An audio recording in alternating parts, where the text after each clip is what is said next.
नमस्कार छात्रों, आज हम कक्षा 12 के असाइनमेंट है उनकी पेपर सॉल्यूशन है वो करने वाले हैं। तो हमारा विषय हिंदी है, उसका 1 से लेके 6 तक जो पेपर है उनके सॉल्यूशन विभाग से के हमने कंप्लीट कर दिए हैं। अगर आपने ना देखे हो तो नीचे दिए गए हुए डिस्क्रिप्शन बॉक्स में उसका लिंक आपको मिल जाएगा। तो आज हम देखेंगे प्रश्न पत्र जो हमारा दूसरा है उसका विभाग बी। निम्नलिखित प्रश्नों के उत्तर दिए गए विकल्पों में से सही विकल्प चुनकर लिखिए। औलोरी का अर्थ क्या है? औलोरी का अर्थ माफिक है। उसके बाद है 23वां, गोपियां किसकी बनी माला पहनेंगी? तो गुंजा की माला पहनेंगे। 24वां है, शिशु सिंह के साथ कौन खेल रहा है? शिशु सिंह के साथ बालक भरत खेल रहा है। कौन सी संभावनाएं सामने है? तो बाढ़ की संभावनाएं सामने है। 26वां है, जीवन में एक सितारा था, माना वह बेहद प्यारा था। 27वां है, हारिल बनकर कवि कहाँ बसेरा करना चाहता है? तो पीपल के वृक्ष पर। 28वां है, कैलेंडर कहाँ लगा है? तो कैलेंडर घर और दफ्तर में लगा है। 29वां है, कृष्ण किसके हो गए हैं? तो कृष्ण बांसुरी के हो गए हैं। अब है कविता के साथ कवि का नाम लिखकर जोड़ा मिलाइए। कविता दी गई है हमें, जो कैलेंडर और नींव की ईंट हो दीदी तुम, ऐसी कविताएं हैं। ठीक है, उसके कवि के नाम पास में दिए हैं, हमें सही मिलाना है।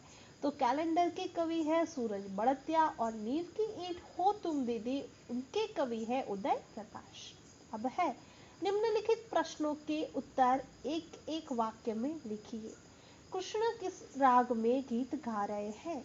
तो कृष्ण धमार राग में गीत गा रहे हैं। मैंने आंसर शॉर्ट में लिखे हैं, आपको पूरा लिखना है। बालक भरत के माता पिता कौन थे? बालक भरत की माता शकुंतला और पिता दुष्यंत थे। 34वां है, घर कहाँ बने हुए हैं? तो घर नदियों के किनारे बने हुए हैं। 35वां है, मदिरालय का किन पर नहीं पछताता? तो टूटे हुए प्यालों पर मदिरालय नहीं पछताता।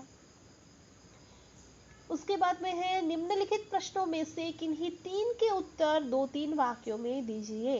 ठीक है, और 6 मार्क दिए गए हैं, तो एक जो क्वेश्चन है हमारा उसके 2 मार्क होंगे। 36वां है, डिबरी की तरह दीदी क्या कार्य करती है?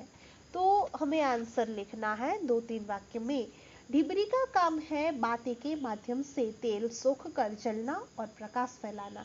डिबरी की तरह ही दीदी भी अध्ययन करके अपना ज्ञान रूपी प्रकाश फैलाती है। वह बच्चों को अक्सर और अनुभव से परिपूर्ण किस्से सुनाती है। उसके बाद में है, कवि की दिनचर्या क्या है? तो कवि रोज घर से निकलकर ऑफिस जाता है, फिर ऑफिस से घर आता है। सूर्योदय के साथ कवि का फिर भी वही क्रम शुरू हो जाता है। तो यह उसकी दिनचर्या है। मीरा का हृदय क्यों व्याकुल हो उठा है?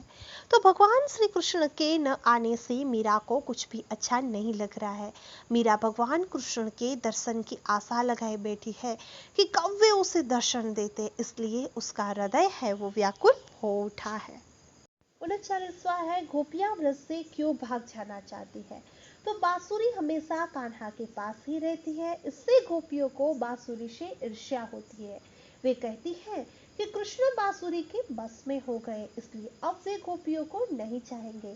या बांसुरी तो कृष्ण के साथ सदा लगी रहती है, यदि गोपियां व्रज में रहती है तो उन्हें इस बांसुरी का रौब-दाब सहना पड़ेगा, उन्हें सौतिया डाह का सामना करना पड़ेगा, इसलिए गोपियां व्रज से भाग जाना चाहती है।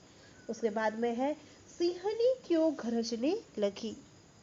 बालक भरत सिंहनी के बच्चे को अपनी गोद में लेकर उसका मुंह खोल खोल कर उसके दांत गिन रहा था और देख रहा था कि ये कितने कुटिल और कठोर है। यह देखकर सिंहनी को गुस्सा आ गया और वह गरजने लगी।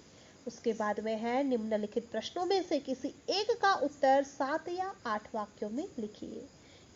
कवि सोए हुए साथियों को तड़पती हुई गजल क्यों सुनाता है?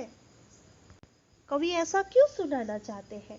तो कवि के साथ चलने वाले लोग अर्धनिद्रा की उपस्थिति में हैं, उनमें उदासी छाई हुई है, उनमें जीने का उत्साह नहीं रह गया है, वे अपने खिलाफ हो रही किसी चीज का विरोध नहीं कर सकते। कवि इनमें नवीन चेतना और जागृति लाना चाहते हैं, वह उन्हें जीवंत बनाना चाहते हैं, इसलिए वह उन्हें तड़पती हुई गजल सुनाना चाहते हैं, उनमें चेतना उत्पन्न करना चाहते हैं। 45वां है, कवि कुसुम के प्रतीक द्वारा क्या संदेशा देना चाहता है?